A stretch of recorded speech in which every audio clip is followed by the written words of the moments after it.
रामपुर में जिसे शिक्षा का मंदिर होना था वही विवादों का केंद्र बन गया। मेरे ठीक पीछे ये वही जौहर यूनिवर्सिटी है। 2004 में मुलायम सिंह के बतौर मुख्यमंत्री रहते हुए आजम खान जब नगर विकास मंत्री थे तब उन्होंने इस यूनिवर्सिटी को लेकर के एक प्रस्ताव विधानसभा में लेकर के वो आए।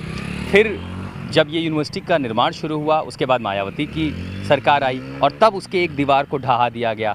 फिर उत्तर प्रदेश की योगी सरकार आई, लेकिन उसके पहले जब 2012 से 2017 की अखिलेश की सरकार थी तब ये जौहर यूनिवर्सिटी एक प्राइवेट यूनिवर्सिटी बनकर तैयार हुई जिसमें हज़ारों बच्चे न सिर्फ रामपुर बल्कि आसपास के ज़िलों के बच्चे भी पढ़ते थे। फिर जब योगी सरकार आई तब उन्होंने इस मामले में अनियमितताओं का आरोप लगाते हुए जांच शुरू की। आरोप ये था कि आसपास के कई जो गांव हैं वहाँ के रहने वाले लोगों की ज़मीन कब्जाई गई।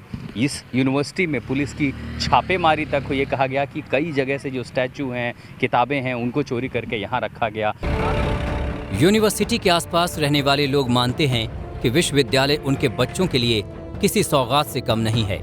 साथ ही वो आजम खान के खिलाफ मुकदमों को लेकर भी नाराज हैं। अब यहाँ तो फैसिलिटी हुई। जब समाजवादी की सरकार में यूनिवर्सिटी बनी थी तो अच्छा रोज़गार सब कुछ अच्छा मिल रहा था, लेकिन जिस दिन से आजम खान पे इतने मुकदमे लगा दिए हैं, ज़मीन का कोई एक आधे बीघे ज़मीन पर 28 लोगों ने मुकदमा कर दिए, 20 लोगों ने मुकदमे कर दिए। लगातार उनके ऊपर मुकदमे, मुर्गी चोरी, बकरा चोरी, ये चोरी, वो चोरी, सारे मुकदमे लगा दिए। उस दिन से पब्लिक क्या है, कुछ भी नहीं है। यहाँ पे सब कुछ ख़त्म हो गया। ऐसा कोई नहीं है, कोई भी ज़मीन ज़बरदस्ती नहीं छीनी गई है। जो ज़मीन का 10,000 रुपये रेट था उस ज़मीन का 40,000 दिया उस टाइम पे, लगभग 6 में। और क्या नाम है, जो ये आधे बीघे के जो लगे हैं 26 मुकदमे, ये सब बेकार है।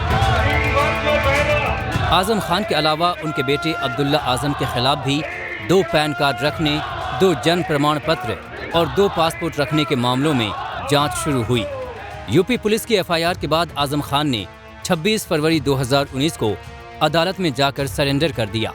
तब से लेकर आजम खान आज भी न्यायिक हिरासत में हैं।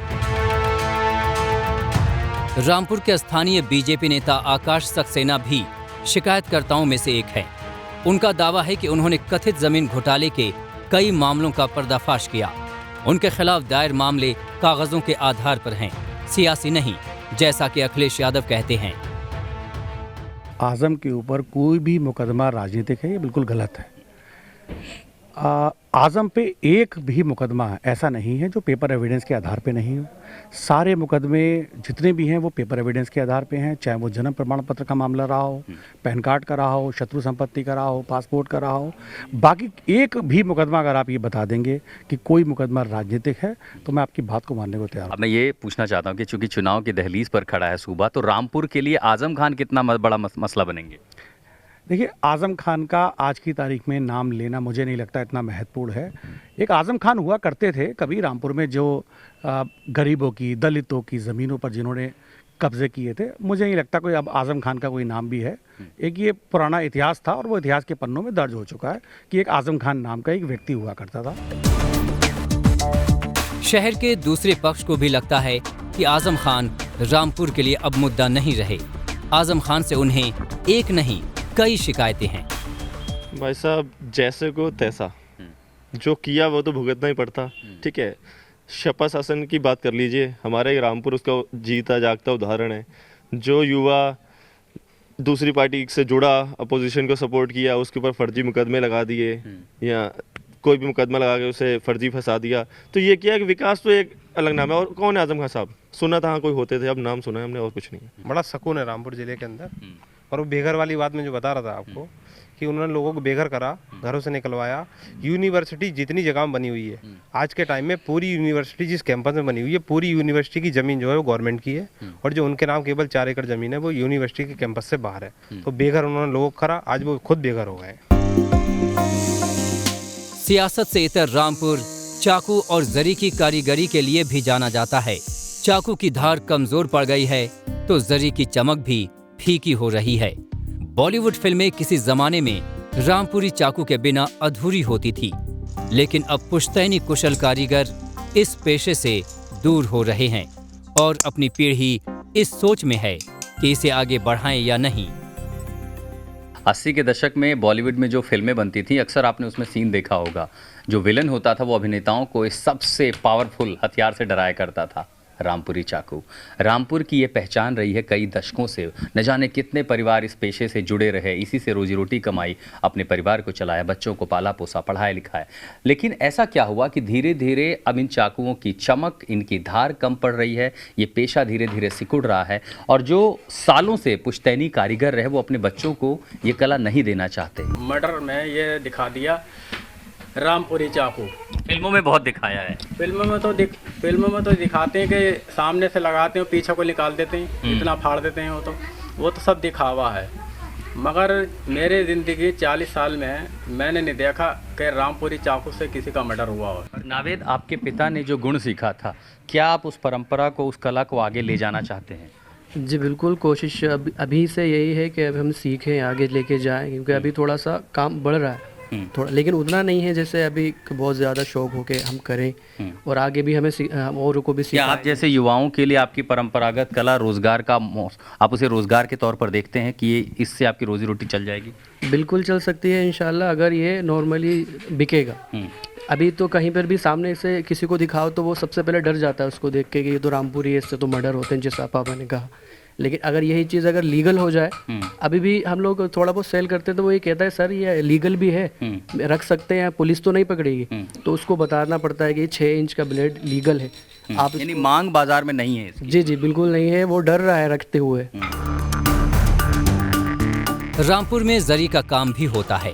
साड़ियों से लेकर लहंगे तक जरी की खूबसूरती इसी रामपुर में निखर के आती है। लेकिन इस पेशे से जुड़े कारीगरों और मजदूरों के सामने गरीबी मुंह बाए खड़ी है। आमतौर पर जो जरी के कारीगर हैं कितना कमा लेते हैं, उनकी कमाई कैसी चल रही है? कमाई ये है कि 200 रुपये 250 बस ज़्यादा पर डे पड़ता है, बस पर डे, बाकी कोई आगे नहीं। कोई पहले कितनी थी कमाई? पहले थी कम से कम 300 साढ़े 300 रुपये 400 रुपये कर लिया करता था। ये कम क्यों हुआ? बस ये दिन पे के काम डाउन होता जाएगा। लगभग ये समझ लिए कि 10 साल से 8 साल से हल्के। युवाओं के लिए बेरोजगारी सबसे बड़ा मुद्दा नजर आती है।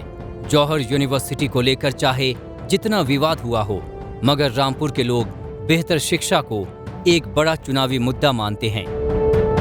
योगी सरकार आई है तब से जो है बेरोजगारी अपने चरम सीमा पर है, युवा परेशान है।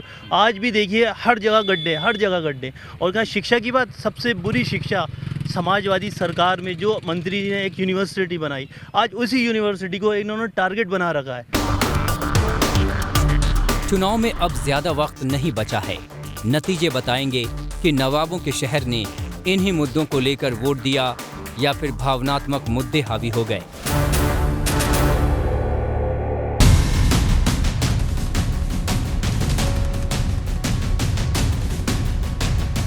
रामपुर में सियासत है तो नवाबी विरासत भी है।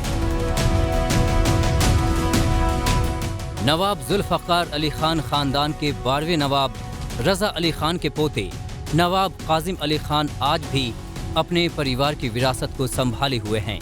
चुनाव से पहले जब जनता के नुमाइंदों की जिम्मेदारी पर सवाल उठ रहे हैं, तब काजिम अली अवाम से नवाबों के रिश्तों को याद करते हैं।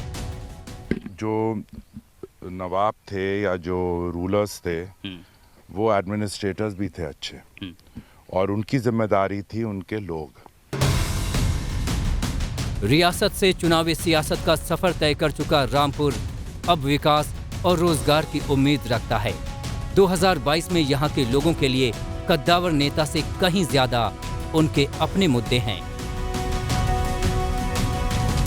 ये रामपुर है, दारुल सुरूर है। इस शहर का एक शायराना अंदाज है तो सियासी मिजाज भी है।